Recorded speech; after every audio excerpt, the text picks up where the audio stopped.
C'est l'un des plus beaux spots gastronomiques de Paris. Cube posé sur les toits de l'avenue Montaigne au-dessus du théâtre des Champs-Élysées, le restaurant Maison Blanche offre depuis ses terrasses et ses verrières immenses une vue rare sur la Seine, les Invalides et la Tour Eiffel. Au milieu de ces icônes architecturales, on distingue la toute nouvelle cathédrale orthodoxe.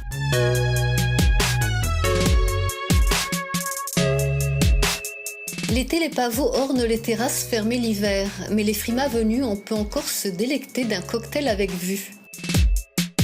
Pour mémoire gastronomique, rappelons que Maison Blanche a été choisie dans la sélection L'Assiette Michelin. En 2015, le chef cosmopolite Fabrice Giraud met la main sur les fourneaux. La définition de la cuisine, pour moi, c'est transformer les ingrédients, les aliments en plats pour faire plaisir aux gens. Mes sources d'inspiration, je les trouve au quotidien, de partout. Bien sûr, certains grands chefs avec qui j'ai travaillé, mais surtout une couleur, une odeur, une photo, un ingrédient qui me plaît, et surtout des produits de saison, quoi, pour avoir la pleine maturité et le goût des choses. C'est important. Les produits que je préfère cuisiner, c'est les produits de saison. Pourquoi ? Parce qu'il y a le goût. Là, en ce moment, on utilise de la courgette violon, niçoise.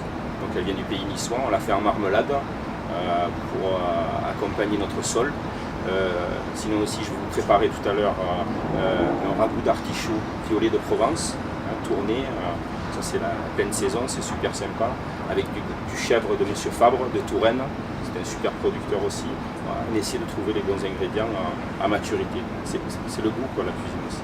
Vous vous doutez bien avec mon accent que le sud prend une grosse partie de mes harmonies. L'huile d'olive, la tomate, les herbes fraîches.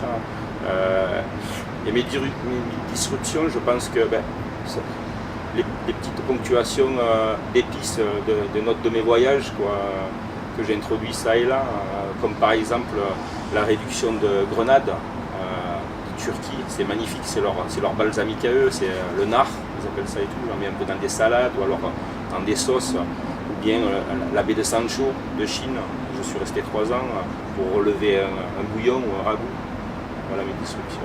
La gastronomie française à l'étranger, je pense qu'elle a toujours son aura.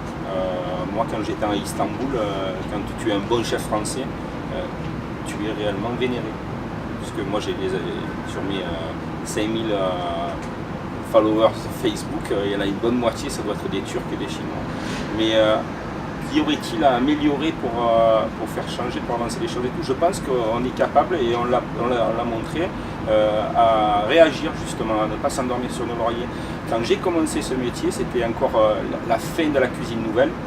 Et c'était ce qu'on disait, pas grand chose dans l'assiette, puis des combinaisons, puis des cuissons un peu olé, ça je l'ai vécu.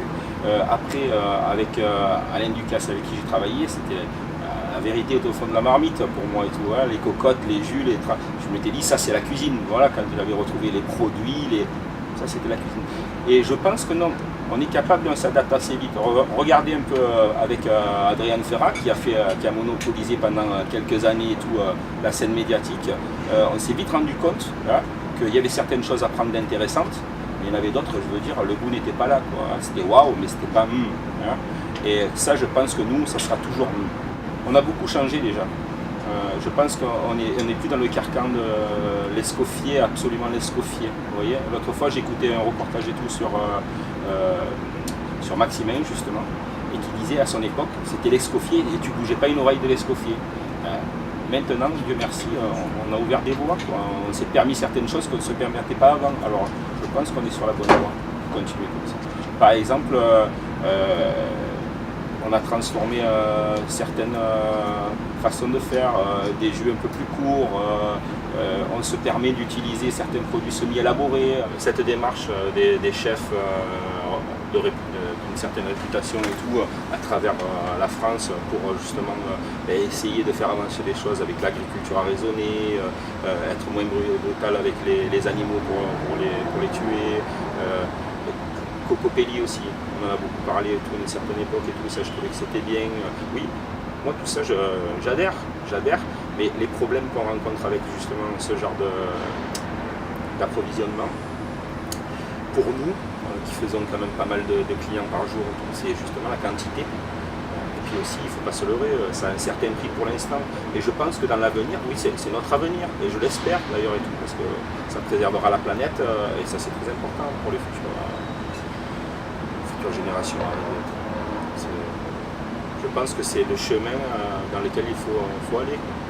Sur 160 couverts journalièrement, même c'est par service, hein, à peu près et tout, le soir on fait à peu près ça. Je pourrais m'approvisionner avec pour un tiers de ces clients. D'ailleurs, quand il y a eu la COP 21 à Paris, nous avions fait un menu spécial, par contre et tout, on fait des épisodes, des choses comme ça. Et on avait acheté du porc francilien, on avait acheté aussi des escargots de la Butte, du cresson liénois, du miel de Rungis. C'est sympa, j'essaie toujours de toute façon, j'avais pris des œufs, la dernière carte on avait des œufs bio d'une ferme du coin, avec du casque pour ne parler que de lui. Il avait déjà compris que les légumes c'était primordial. Dans toute sa cuisine de Monaco jusqu'à Paris, jusqu'à Las Vegas ou alors à Tokyo, il y a des plats de légumes. Alors pour moi ça n'a jamais été un problème ou un engouement, ça a toujours été naturel, quoi. Et je sais qu'avec des légumes on peut faire de super recettes, donc pour moi, un chef qui aime la création, c'est pas un problème. Et c'est vrai que c'est pas systématique à la carte. Là en ce moment on a quelques produits qu'on transforme pour les personnes qui sont véganes, comme l'artichaut que je vous ai parlé, ou alors on a aussi de belles salades et tout, la salade Véronique, ou alors on a aussi le gazpacho de pêche et tomates ananas, voilà, vous voyez. Alors oui, non, on s'adapte, il n'y a aucun souci, on a toujours prévu. Petite leçon de cuisine par le chef lui-même. Alors là, c'est les artichauts en barigoule, comme je vous avais parlé précédemment. C'est les petits artichauts épineux de Provence qu'on tourne à la main. Tourner, c'est garder juste le cœur.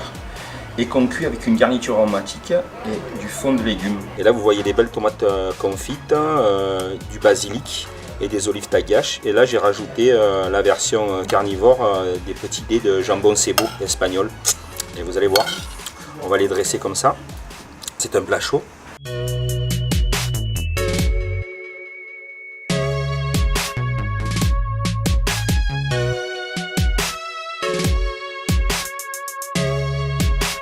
C'est du chèvre frais. Alors on va faire des petites quenelles de chèvre frais. La bonne huile d'olive vierge extra. Et puis on va mettre quelques feuilles pour terminer de basilic frais. Et là pour le deuxième plat, le risotto aux tomates.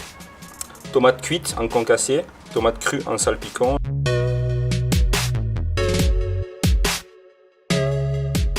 Quelques pétales de truffes fraîches d'été. Petites tomates cerises confites.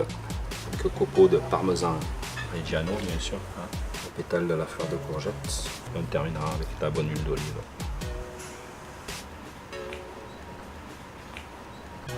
Et voilà, bon appétit.